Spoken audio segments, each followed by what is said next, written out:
Can you see my slide?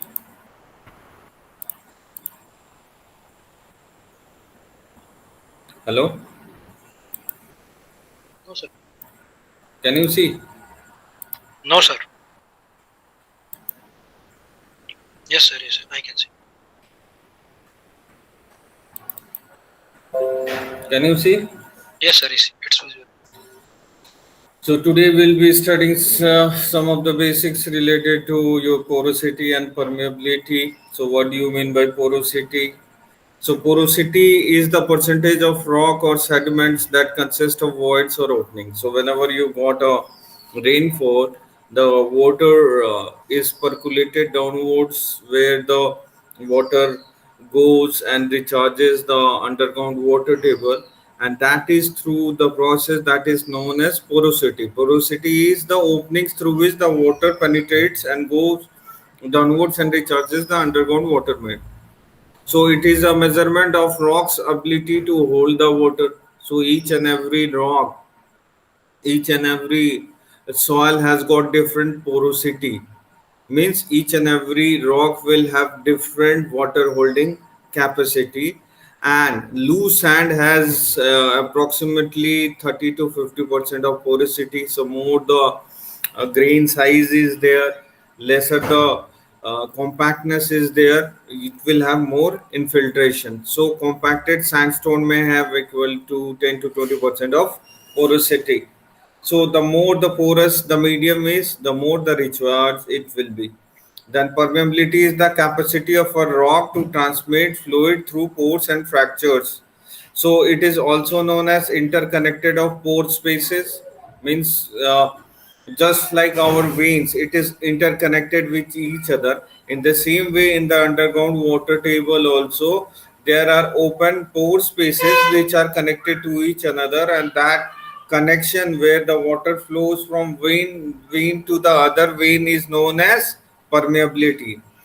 Most of the sandstone and conglomerates are porous and permeable. Means it will have more porosity and it will be more permeability because the grain size is irregular. The grain size has got voids and they are equally connected to each other. That's why they have got highest porosity and permeability. Granites, schist, unfractured limestone are unpermeable surface. So unpermeable surface means the surface on which the porosity and the permeability is low, that is called as impervious surface, and the surface where the porosity and permeability is high, that is known as pervious surface.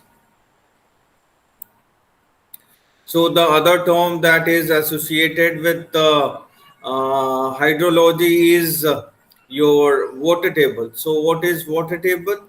The subsurface zone in which all rock openings are filled with water is called as saturated zone.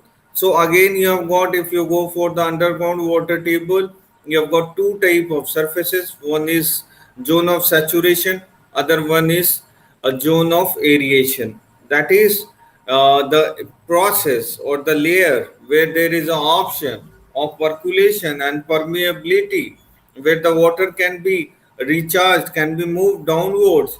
That is known as zone of aeration, and where the entire water is fully saturated with water. There is no void spaces. It is fully preserved with water. That is known as saturation zone, and the top surface of the saturated zone is known as water table. So the top of saturated zone is known as water table. So you can see that in the current figure there is a full, the entire zone is saturated with water, and the top surface, the dark blue, is denoted as water table. So the water level at the surface of most lakes and rivers corresponds to local water table. Above the water table, there is unsaturated region called as Vadose zone. So this all zone where you will be seeing as the open spaces are known as Vadose zone. Then you have got a porous water table that is above and separated from the main water table by a unsaturated zone. So you can this see in the figure how this paused water table looks like, and commonly produced by thin lenses of impermeable rocks like shales, clays with permeable surfaces. So groundwater movement, how does the groundwater flows in the different rivers or in the different river channels? So movement of the groundwater through pores and fractures is relatively slow, that is centimeters to meter compared to the flow of water in the surface stream. Flow velocity in Carnious limestone can be much higher, that can be kilometers per day. Flow velocity depends on slope of the water table. So, what is the slope and permeability of the rock or sediment? What is the permeability? Permeability means the movement of water within the ground. So another term that is associated with hydrology is aquifers and aqueduct. So what is aquifer? Aquifer is the body of saturated rock or sediments. Saturated rock or sediments through which water can move easily. So these are the processes through which the water can move easily. The different objects like sandstone, conglomerates, well jointed limestone, sand and gravel, and highly fractured volcanic rock. So you can see this. This is a good aquifer, this is a good well, and this is a poor well because of the rock surface. And aquitard means the rock surface that retards groundwater flow due to low porosity and permeability like shell, clay, unfractured crystalline rocks. Then you have got aquifers, forms in fractured igneous rock. Then porosity and permeability are low. Wells are difficult to locate. Yield is low. Often limits the development. So you can see how the different wells are producing different amount of water. So you can see this is a dry well where the porosity and permeability is low, where the structures are minimum. There is no structures associated with it, so there will be no recharge, there is no seepage. So that's why it's a dry well. Whereas you see with a good well, you will see a lot of interjoints connection, and these are the permeability features where the water can move from one medium to another medium. That's why they are categorized under good well if you compare that with a dry well. So there is another term associated with aquifers, that is confined versus unconfined aquifers. So unconfined aquifers means what? So whenever you say about unconfined aquifers, it has a water table and is only partially filled with water. So they are partially filled with water, rapidly recharged by precipitation infiltrating down to the saturation zone. So you can see that this is an unsaturated zone. These are the saturated zone. The top surface is known as the water table, and the unconfined aquifers is partially filled. Means there is an option of getting more recharge. Means out of 20 liters, only 15 liters are filled. Still, you have got a capacity of to fill of 5 liters. So that can be rapidly recharged through the precipitation infiltration operation down to the saturated zone. Then you have got confined aquifers. Confined aquifers are completely filled with water under the process hydrologic state, separated from the surface by impermeable confining layers or aquidide, and are very slowly recharged. Then you have got wells. Wells, each and everyone knows about wells. So wells are deep hole dug or drilled into the groundwater to obtain groundwater from the aquifer. For wells in unconfined aquifers, water level before pumping is the water table. Water table can be lowered by pumping and a process known as down. Water may rise to a level above the top of a confined aquifer, producing a artesian well. So you can see that we can produce an artesian well through this aquifer. So you have got springs. So what are springs? Springs are a place where the water flows naturally from a rock or sediment on the ground surface. So you can see that how different springs, just like fissures, it comes onto the surface, locally known as cones. So the cones, what you see, are a place where the water flows naturally from the rock into the ground surface. So next is groundwater contamination. So groundwater contamination nowadays is a very informative topic, hard topic, where each and every person is not only concerned about the water volume but also concerned about the quality. So how does the water quality gets affected? It's important. So infiltrating water may bring contamination down to the water table. So what happens if you have got some contamination on the surface? You got a heavy precipitation. So those water interact with those different earth material on the surface, and that moves downwards to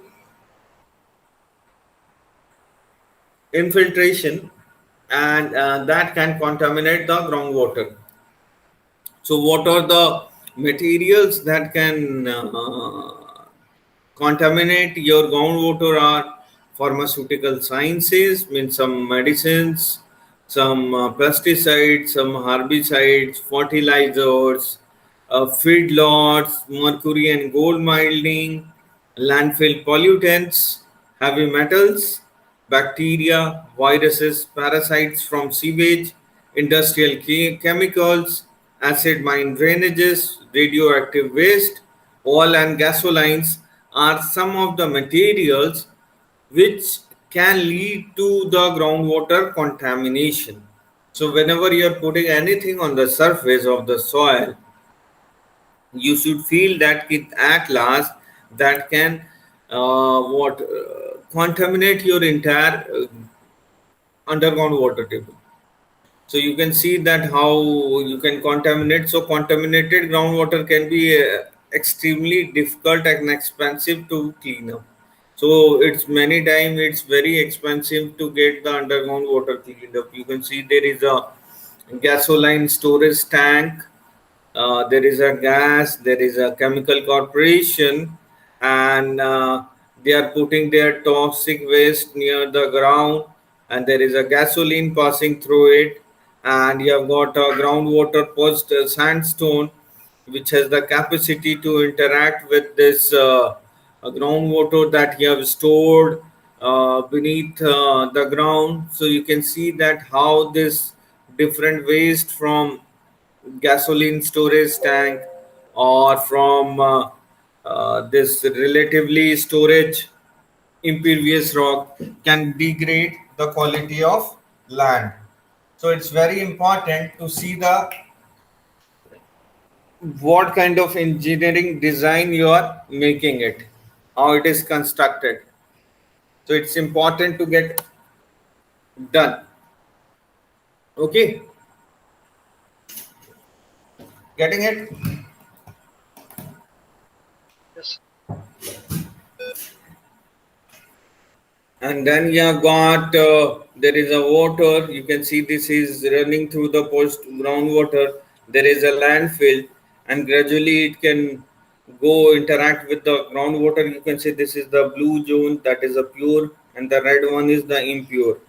So it can go interact and it can contaminate your entire underground water, and you're not knowing it that you're drinking a water, and over the time and year you can have different kinds of health hazards. So these are few assignments that we have already done. Then balancing the withdrawal and recharge. So nowadays it's very important that we must have a balance between the Recharge and withdrawal. Withdrawal because our population is increasing. We have got only 4 months of rainfall, so we are concentrated or we are relying on our underground water table. So that is the process. Whenever you're taking out water from the underground, that is known as withdrawal of water. And whenever you are putting some scientific investigation to stop that water to be flowing as a runoff, or you're storing the water in the form of lakes, reservoir, dams, that is known as recharge. So if the groundwater is withdrawn more rapidly than it is recharged, the water table will drop. So what it's saying, ki if you are not putting the scientific measures, if you are not putting the scientific inputs, and you are going on pumping out from the underground water table without recharging it, so what will happen? Just like if you go in your bathroom and if you are not opening your tap and you are just taking out the water from the bucket is like that is the bucket that is the underground water table. And if you are not pouring up, if you are not opening the tap, you have got minimum, there is a capacity of your tap or your this bucket. And if you go on withdrawing from your bucket without recharge, one day it will come that the entire bucket will be empty because you're not recharging it, you're not opening your tap, so it is not getting the water, only we are consuming it, only we are eating it, only we are drinking it. So that is the imbalance that we have created on the society, we have created on the surface, we have created on the land. And those balance has to be maintained because of the high rising population or the population. So dropping the water table can lead to ground subsidence. So there is another term associated with groundwater recharges. If you go on pumping it and you're extracting the entire volume of water, so what you can do, you can create a void surface beneath the ground. Void surface means hollow surface because you have taken out the entire water. So when you have taken out the entire water, there will be a void or a open space. And because of the pressure on the land, on the surface, because of the different gravitational pressure than human pressure construction, maybe that land of the water where you were extracting on without the recharge, you have created a large void, and that can go downwards, and it can uh, collapse. So if such thing happen, that is known as groundwater subsidence. So the surface of the groundwater drops as a buoyancy from the groundwater is removed, allowing rocks or sediments to compact and sink. So we have already stated why does it happens. Subsidence can crack foundation, roads and pipelines because abnormal collapse of the land will be there, it will go downwards. So what will happen? So when there is an alarming movement, obviously all the houses constructed on those surfaces or to the adjoining areas, they will be collapsing, they will be having different kinds of technical errors, you will have cracks, you will have destruction all around. And that is the areas of highly high groundwater pumping. So generally, if you are going on pumping it without recharge, you are trying to create a surface where the land surface is expected to be happen in near future, and such as crop irrigation in dry season, which has subsided to 7 to 9 meters. So another thing that is associated with groundwater is caves, sinkholes, and karsts that are also created using. So what are caves? Caves are naturally formed underground chambers. So acidic groundwater dissolves limestone along joints and bedding planes. Caves near the surface may collapse and produce sinkholes. Rolling hills, disappearing streams, and sinkholes are common in areas with karst topography. So how hot water underground movement happen? So you have got hot spring, that is also known as kunds in India. So generally it has got some mythological and religious value in India. So springs in which the water is warmer than human body temperature, that is known as hot spring. So groundwater heated by near magma bodies or circulation of unusual deep and wall lemons within the crust. Hot water is less dense than cold water and thus rises back to surface on its own. So you have got geysers. Geysers are also a form of hot springs that periodically erupt hot water and steam. Minerals often precipitate around geysers as hot water cools rapidly in the air. So you have got another energy that nowadays we are also talking about as an alternative source of energy, just like solar energy or wind energy. We are also talking about geothermal energy. So geothermal energy is produced when natural or produced using natural steam or superheated water. So it can be also be used as a form of energy. So no carbon dioxide or acid rain are produced, that is known as clean energy zone. Some toxic gases given off like sulfur compounds can be used directly to heat buildings. Superheated water can be very corrosive to pipes and equipments. So you have got streams and groundwater. So you have got whatever streams you are seeing on the groundwater helps to recharge the underground water, because through those rivers, the water table is recharged. You have got infiltration, you have got porosity, and you have got permeability that is very high.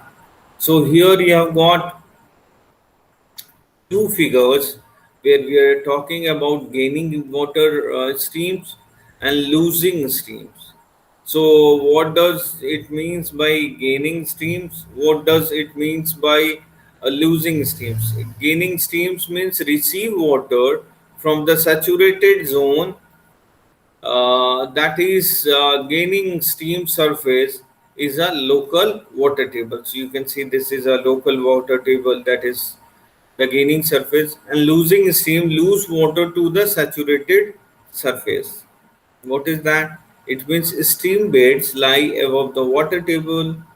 Maximum infiltration occurs through steam bed, producing permanent mound in the water table beneath dry channels. So whenever you will see such formations on the ground, you have to demarcate, you have to delineate, and finally we'll be stating about the groundwater condition of that area. Okay,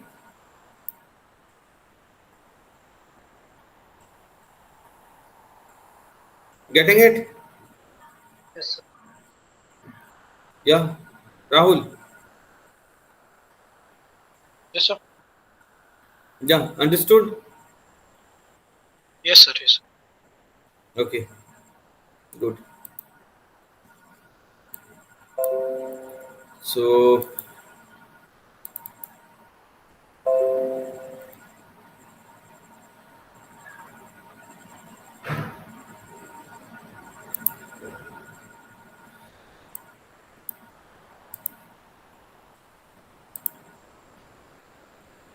So obviously, whenever you're going for this porosity and permeability means it will all be dependent on the bold size of the particle. So more the finer particle, less will be the porosity.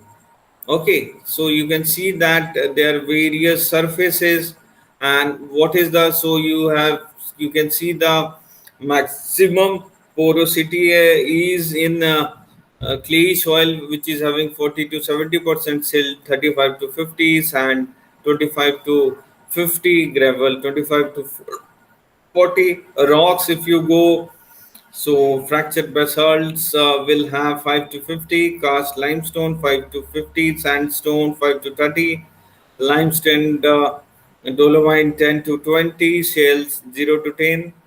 And you can see that how the different grain sizes reduces.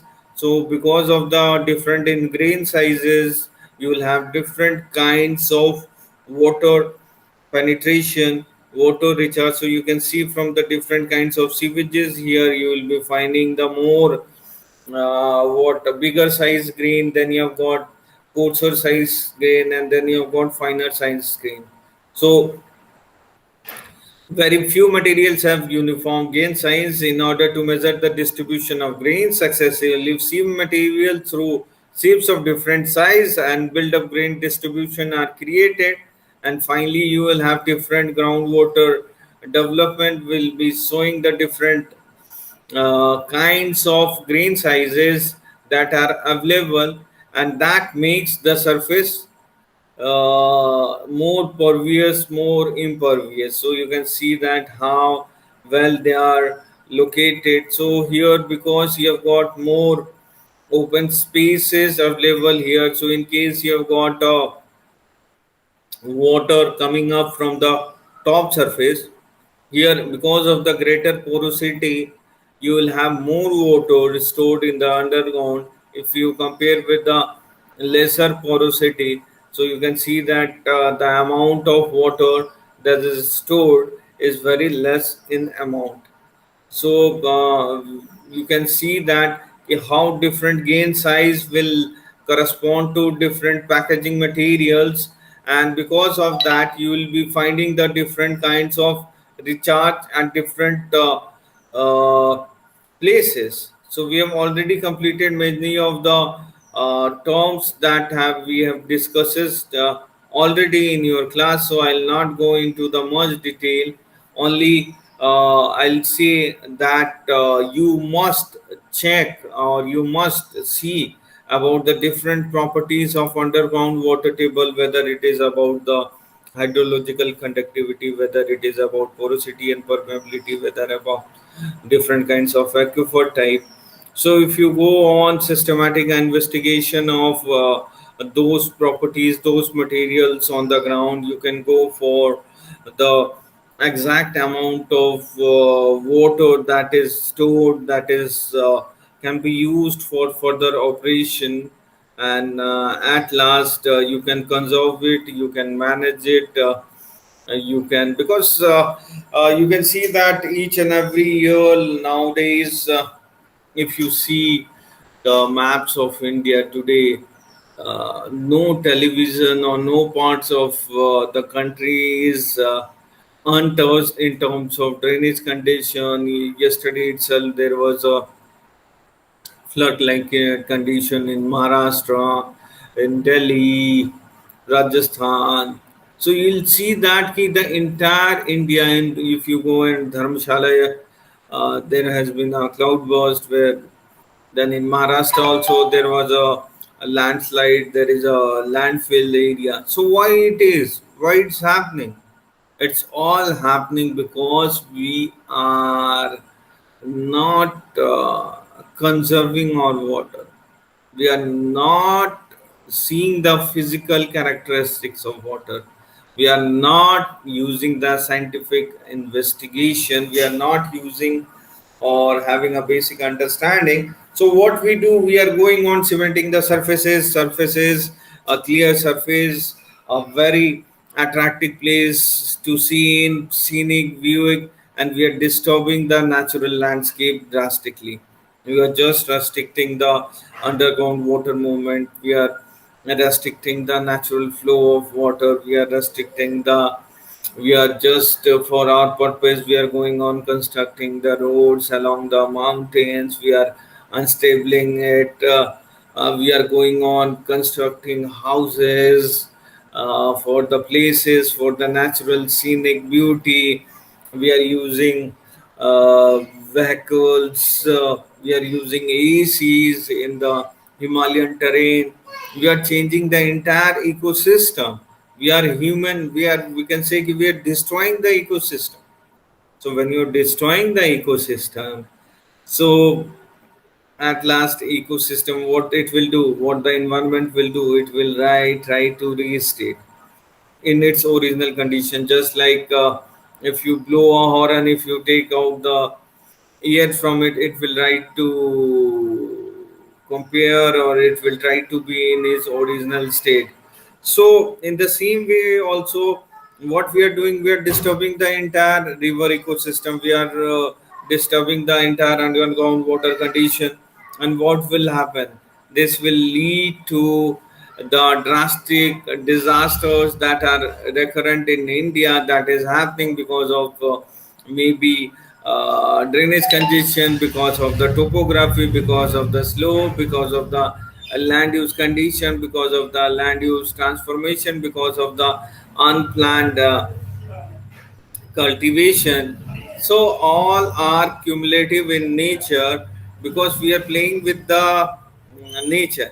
So if you are playing with the nature, if you are not looking into the scientific aspects of water, especially, you are trying to kill yourself. So, in order to reduce, in order to stop the entire disasters that we are seeing, or we are feeling it directly or indirectly after 2 or 3 days of rainfalls, you'll see that each and every parts of the country is in a flood like situation. And that gradually is the indicative of poor management of water, where you have to see about the porosity, you have to see about permeability, you have to see about groundwater recharge, you have to see about the construction of artificial reservoirs, check dams, nala bands. Then you have to go for proper land and water audit, where you have to do different kinds of water based modeling techniques has to be adopted, so that to understand the total amount of the water that is available. So nowadays there is a concept of water budgeting coming up. So until unless you're not seeing the holistic approach for the management of water, especially when it comes to the river migration or interlinking of rivers, that the government is stating that many parts of the country still are drought prone. They are not receiving the sufficient amount of water that is expected. So what you can do is you can divert this water to those areas that are not receiving sufficient amount of water during the monsoon period, and therefore we can conserve and we can stop this flood to be occurring in those particular area. And that is very recurrent in those places. So you will always see that this year also you will be seeing pictures of Bihar, Uttar Pradesh, Bengal, Assam, because of the flood, the entire area, Delhi, Mumbai, they are the common figures. So until unless you are not managing this water properly, if you are not studying the hydrological conductivity and the different aquifer properties, as well as the scientific methods for the conservation and management of water, you cannot manage it. And day by day, the amount will be very high, and someday you'll feel that maybe some society will be washed out because of this. So it's a very time where that you have to see, you have to check, you have to properly manage your water tables, your water conservation practices, your water demand, your water recharge. So all has to be dealt with scientific investigation, and finally you can go for conservation and management. Okay, okay, Okay, sir. कोई दिक्कत